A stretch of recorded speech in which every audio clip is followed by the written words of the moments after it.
Kaziranga is one of the world's great conservation success stories. It has the greatest concentration of any species of rhino anywhere in the world. A remarkable comeback from a few dozen in 1908 to over 2,600 animals in 2023. We last visited in 2009.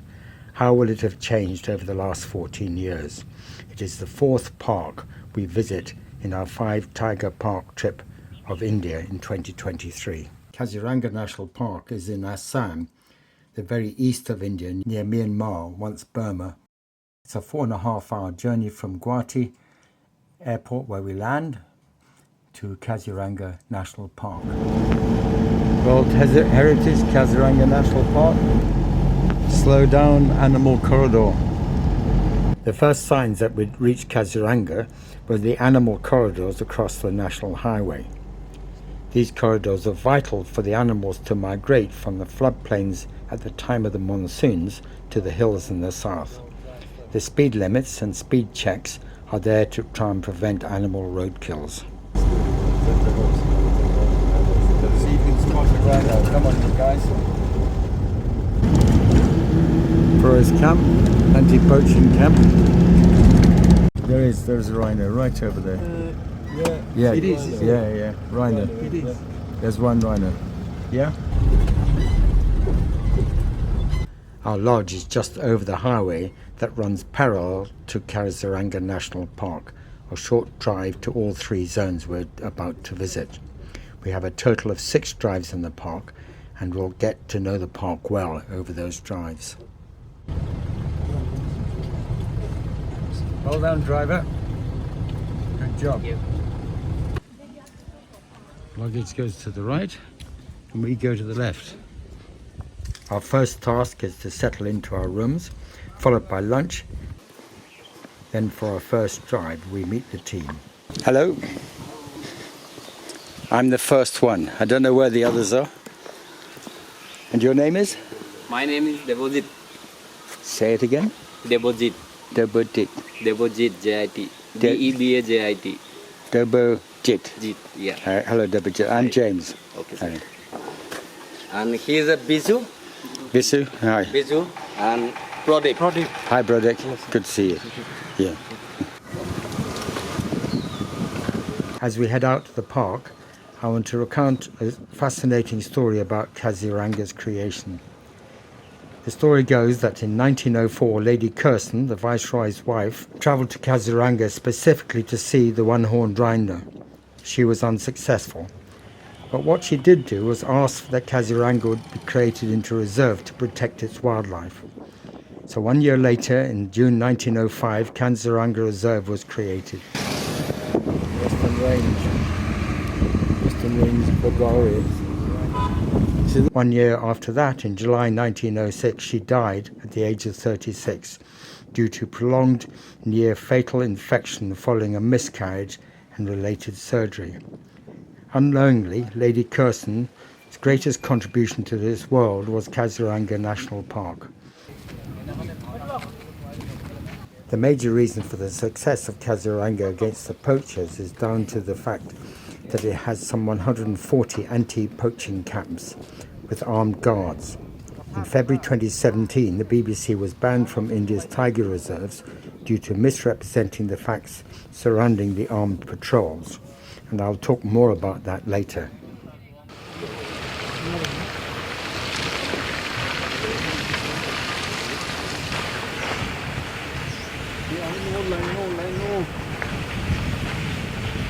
One thing is certain, when you visit Kaziranga National Park, you will see these magnificent animals. There are 5 species of rhino in the world, 2 in Africa, the white and black rhino. There are 3 in Asia, the Javan rhino, which has a population of less than 100, the Sumatra rhino with less than 50. Both of these species of rhino are under the threat of extinction. And the 3rd Asian rhino is the Indian or great one-horned rhino that we have here in Kaziranga. Kaziranga contains 70% of the world's population. Oh, there's one quite close to the road ahead of us. No horn, yeah. Why? Insect eat. Oh, okay. Insect eats the rhino horn. These facts just add weight to the incredible conservation story of Kaziranga and all those who have worked so hard to preserve these magnificent creatures. Of course, the poachers are after the horns to sell on the international black market as a bogus miracle cure in Asian medicine for a range of ailments from cancer to hangovers. In Vietnam, the horn is seen as a status symbol. How sad is that? The bird is a drongo. Yes. Oh, goodness me. They're all... And the roller behind. And look at her backside. Look at the armour plating on that. The tail. Is it a tail?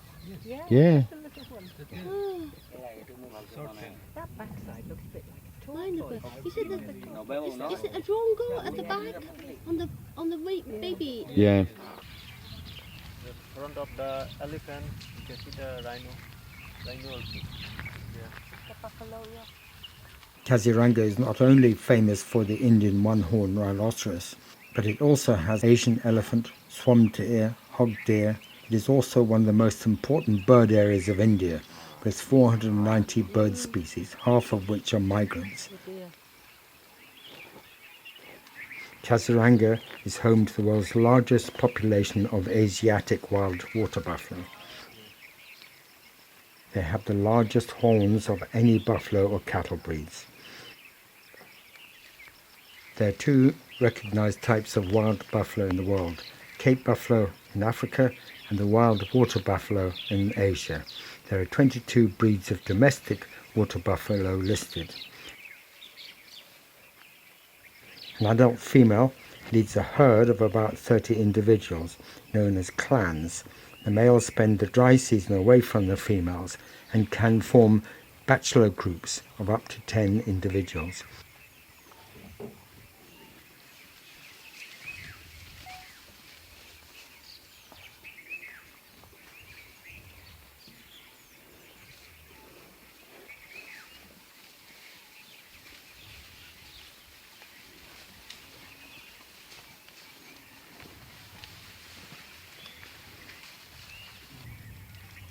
They have a lifespan of about 30 years and they have excellent hearing and smell, but their vision is poor.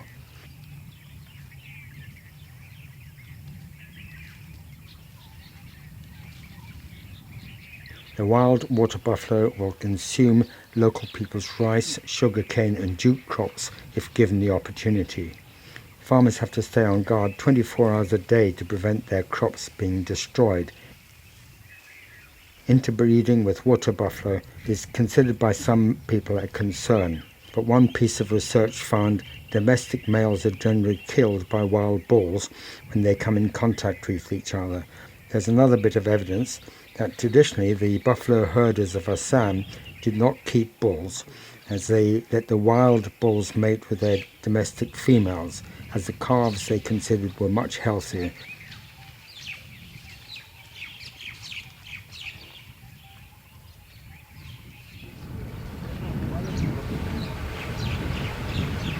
We drove a short distance and came across a dead buffalo calf being eaten by these vultures. Something is dead. Oh yes, lots of them are. What is it that's dead? Can you see? It's quite big. Yeah, that's I think it's a buffalo baby. Okay, buffalo baby. Yeah. Why do you think the buffalo baby died? Yeah, any disease I think. Disease. Oh, look at that. Oh, I think everything about yep. I think the argument. it's two species of vulture there. Two species. It's a black neck one. That's a cylinder bill vulture. This other one Griffon vulture. Okay. Cylinder bill vulture is quite small. And behind it are 4 rhino. Yeah.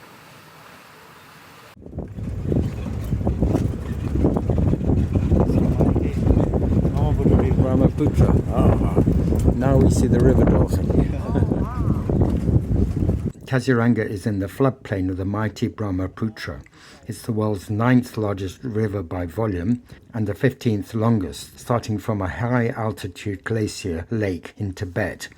It flows to Assam and then discharges to the sea via Bangladesh. It's a classical example of a braided river, as it has a network of river channels separated by often temporary islands. What a massive river, isn't it? I don't know how wide it is. What do you reckon that is? A mile? At least a mile wide. So it's several miles. I would say. Yeah, several miles. It does change its direction, and it is currently eroding its southern bank, or the northern shore of Kaziranga National Park. UNESCO has a figure of 12% has been eroded in recent times. We learnt from our guides that this is not all bad news for the park, as new temporary islands are being created on the north side, to which a significant number of rhino, elephants, tigers and other animals have taken up residence. They also tell us that there is a buffer zone on the north side, unlike the south, which has the population right up against it, which causes a whole range of issues in itself. So is this the buffer zone now? It's the park. This is outside the park. This is outside the park. Park boundary is there. You can see the post. Okay, the posts show the park boundary. So the park boundary is these telephone. Oh, the posts. Yes. Metal post. Oh, the concrete posts. As mentioned, Kaziranga does not have a southern buffer zone to protect its core area.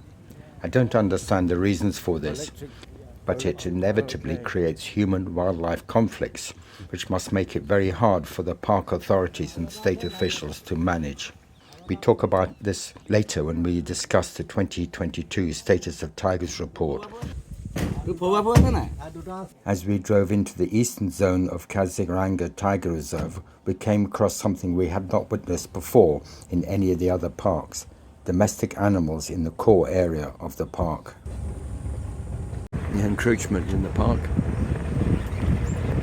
Not sure quite how this works.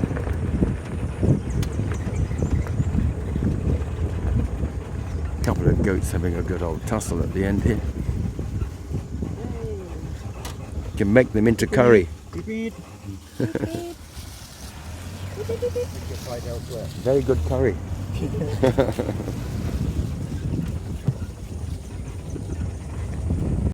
So are those goats are domestic, aren't they? Yes, it's domestic. Highland. So when flood coming here, Yeah. then all our animals coming. So when it floods, all the animals go on the top of this. So all this here is flooded. Yes. Always. Every year. Yeah. It is prone to flooding in April or spring when the snows melt in the Himalayas, and again at the monsoon time between June to October. The park will be shut then. The floods can result in severe loss of wildlife. In the floods of 1973 and again in 1988, 70% of the park was submerged, resulting in the deaths of 38 rhinos, 23 of which were calves, and over 1,000 deer, 69 wild boar, 3 baby elephants, 2 tigers, and numerous other species. Woodland habitat, yeah. Floods usually last for about 5 to 10 days. Many animals escape over the road corridors to the Karbi Anglong and Mikea hills to the south. Sorry about my pronunciation. The change of river direction leaves behind Beales or oxbow legs, as we can see here. They are relics from the route the Bramaputra once travelled. They're extremely important for the park and the river ecosystem, as they are excellent fish nurseries, restocking the river each time it floods.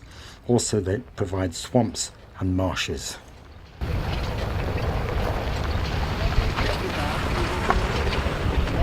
So you stand up. Let's stand up. The greater one-horned rhino is an excellent swimmer and can dive to feed on underwater plants, unlike its African cousin that can drown when it gets out of its depth.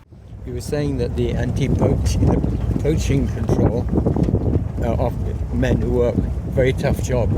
Just very tough. Why? Because of rhino? Because of the poachers? Yeah, the poachers they kill rhino Yeah. and they collect horn. Yeah, for the Chinese. The Chinese, Yeah. yes. Yeah.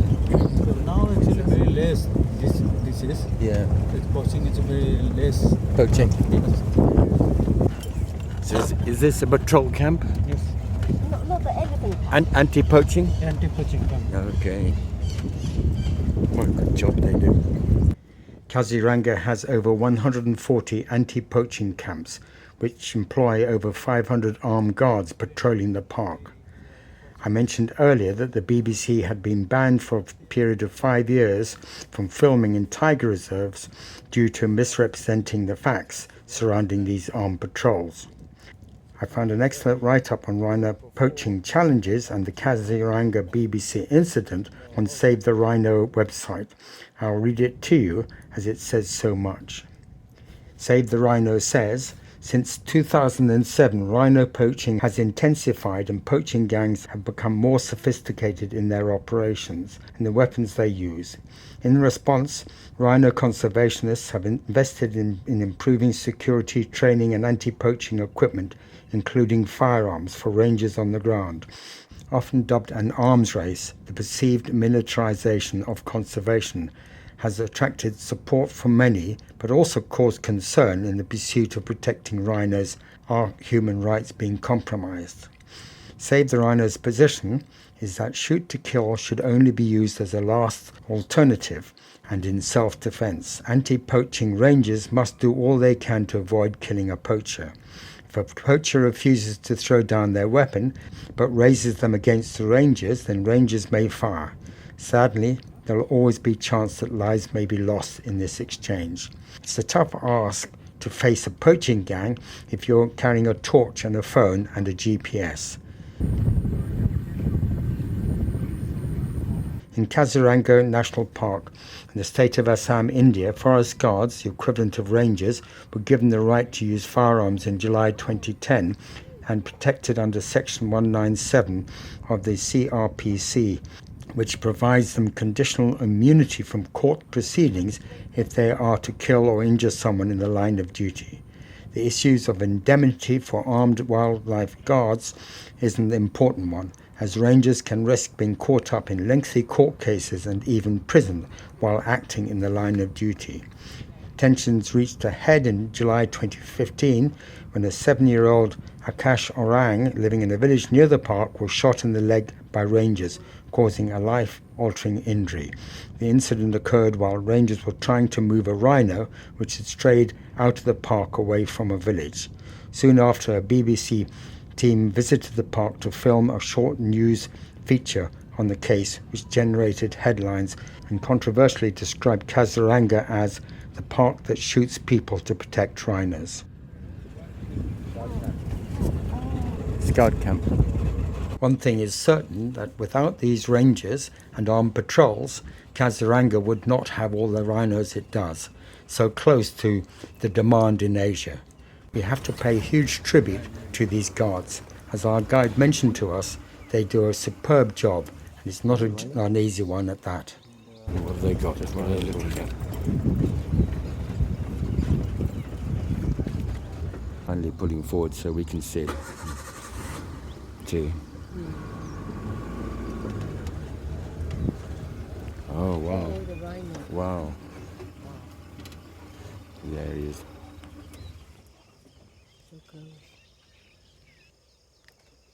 He can hear us.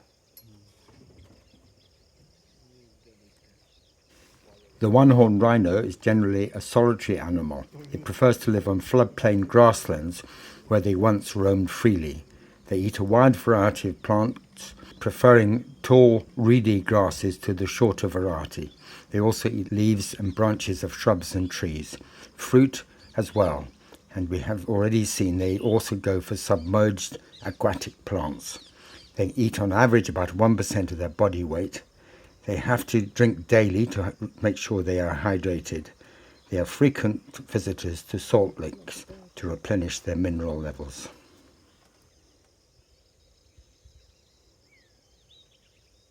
Coming now. Here, here he is. Out on the left here. Wow. Crossing his territory.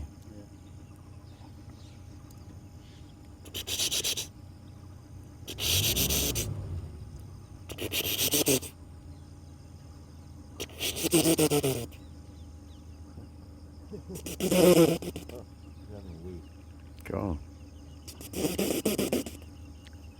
Is that a rhino nose? Like another rhino? Making noise. Rhinos make up to 12 different sounds when communicating, including snorts, honks, growls, and high-pitched trumpet sounds.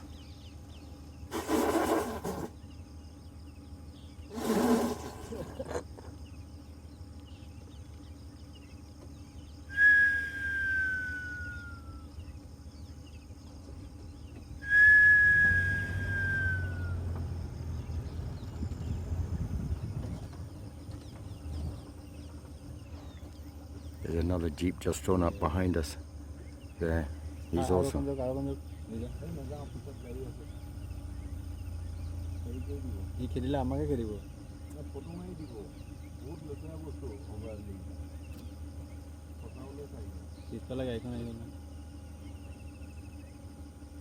He says, I'm not bothered. I'm off. Yeah, a rhino. Wow.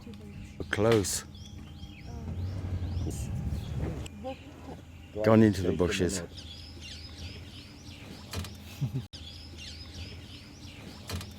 Dung heap. Rhinos use dung heaps, where several animals will leave their deposits as a point of communication. After defecating, they rub their feet in the dung and transport the smell along the paths, thus establishing a scent trail. We've got a bigger horn, this one. Their territories do overlap, and the territory will change according to food availability, while females move in and out of male territories as they choose.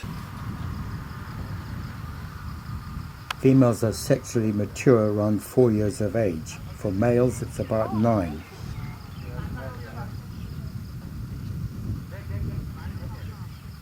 They live for an average of 45 years. There's no breeding season. The gestation period is between 15 to 16 months. In elephants is around 20 months.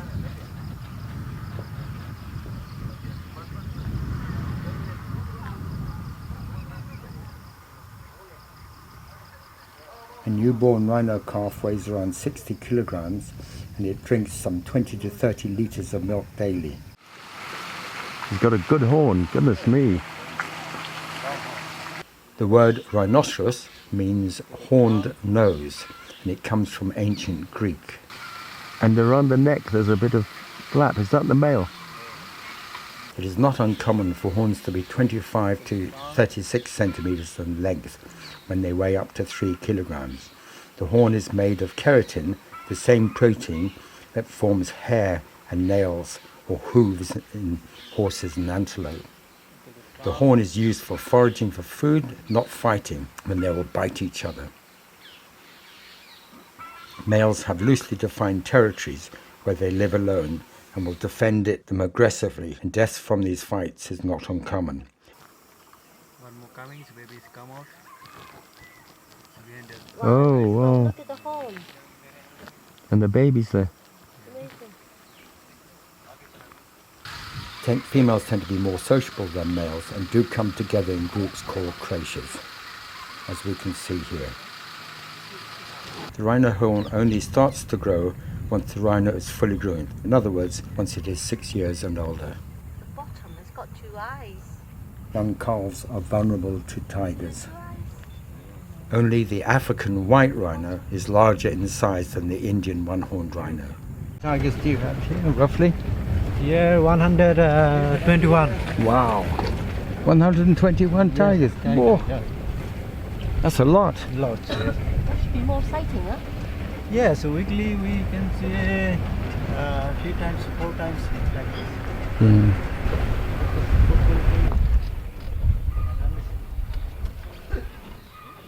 Lamco. Kaziranga is known for its one-horned rhino, but it has played a major role in protecting its tiger population too.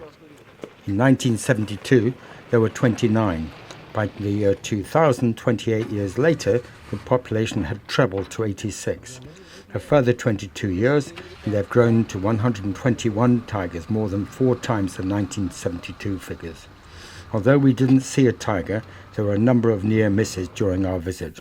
We didn't mind as we'd had so many excellent sightings in the central Indian parks. Our prime purpose was to see the one-horned rhino, which we were never disappointed. So we're moving on. Tiger didn't appear. As I have already mentioned, our first visit to Kaziranga was 14 years ago in 2009. What has changed since that time? Well, there are more people on the highway and the surrounding park, which we'll talk about a bit later. But we have noticed a change in vegetation. There are more trees, possibly brought about by the annual burning of the grassland, giving the cotton tree seed pods an opportunity to colonize areas that they would normally be outcompeted by the grass. Knocking down all the cotton trees.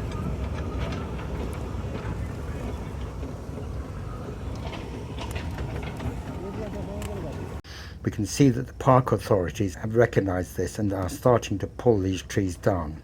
As discussed earlier, rhinos prefer to eat longer grasses. There must be a concern that this annual burning is leading to a loss of grassland that is so important for the rhino. Together it's called elephant grass. So all together they're called elephants, but there's 16 different species. But elephant grass grows very tall. Very tall. 12 feet? It's 10 to 12 feet. 10 to 12 feet. And the elephants actually like to eat them. Yes, yes. Ah. And the buffalo? And then the rhino? Yes, rhino also. Rhino also eat it.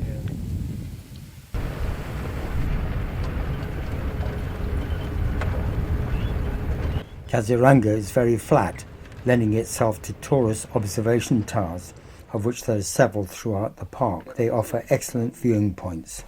Little bit tall grass. Yeah. It's green grass. Yeah. Uh-huh. That's right. On the ground.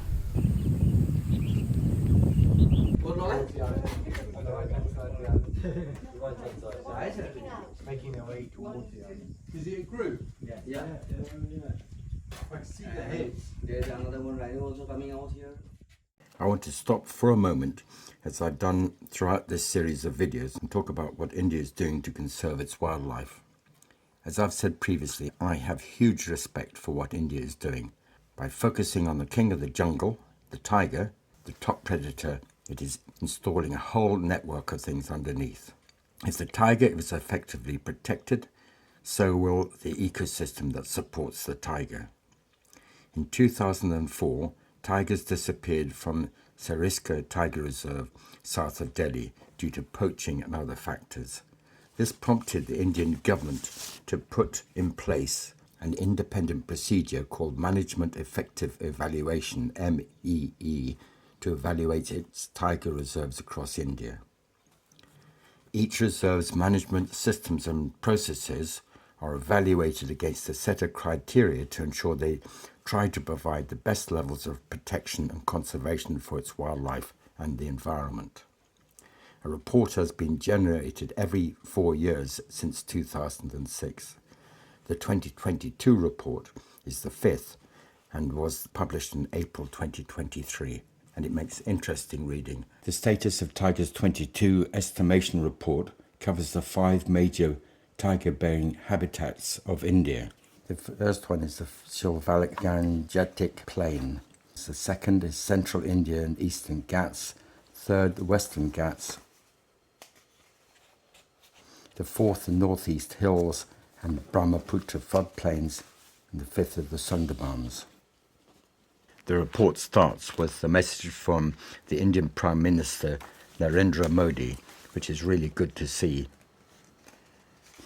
And obviously he's behind all the work that's going on. In the previous video we covered the estimations for the Central Indian landscape, which contained the first 3 tiger reserves we had visited.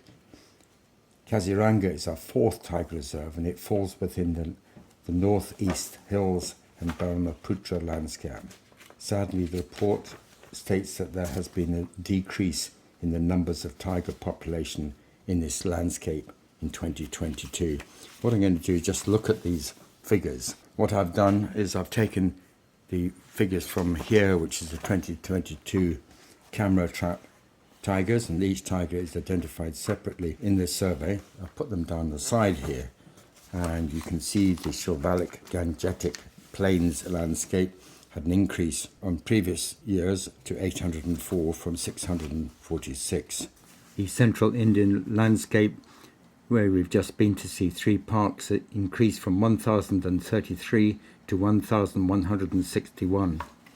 The Western Ghats had a drop from 981 to 824. The area we're now in, the northeastern hills and the Bramaputra landscape, sadly had a drop from 219 to 194. And the Sundarbans had an increase from 88 to 100.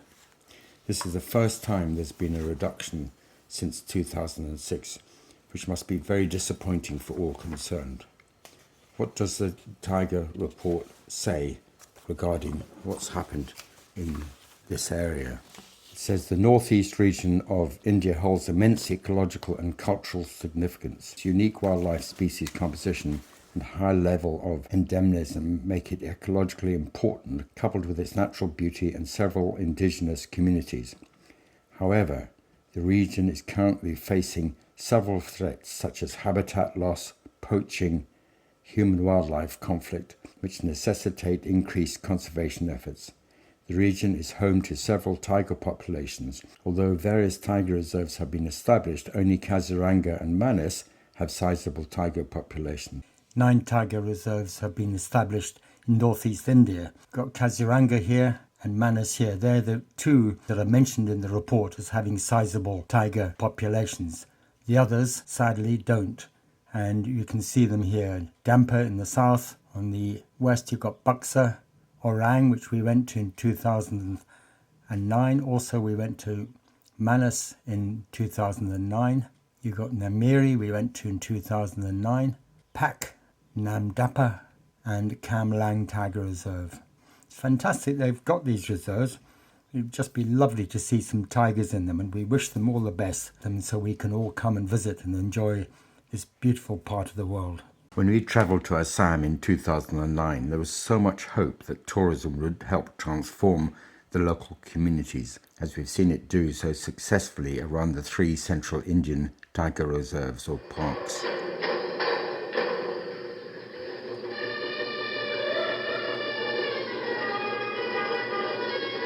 There appeared to be so much goodwill back then from the local communities of Manas, Orang and Numeri. As a tourist, we're left wondering why we're reading these tough words in the Status of Tigers 2022 report. What has gone wrong? We know the impact of tourism for wildlife and the local people can be massive. But just listen to these words from India's top conservation area in 2022. How is the management of the park gone with regard to the local people? Very good. Very good. Very good. So Very good. Selected all the guides and the drivers and gypsies are from the villages. Yeah. And they have given the registration to do the work. And tourism is the main part of the conservation today. Yeah. And people are so much aware about the wildlife because they are thinking to save the animals because of the tourism. And from every house, from every village, people are getting benefit from the tourism. Fantastic. And it's like economy is coming. Fantastic. That's why conservation is going very well. Yeah. And that's why tiger population, other animal population is going very well. Yeah, well, that's really good to hear. Very good, very good. As a tourist, we agree with the report's view that this area of India is an area of natural beauty and wonderful landscape. It has unique wildlife species, and it has some wonderful indigenous communities. Surely it must be ranked as one of the best potential areas for tourism anywhere in the world. We support those in authority as they turn this potential into reality for their people. We wish them good luck. There are many challenges, we know, but it has been done in other areas, and we have no doubt that it can be done here too.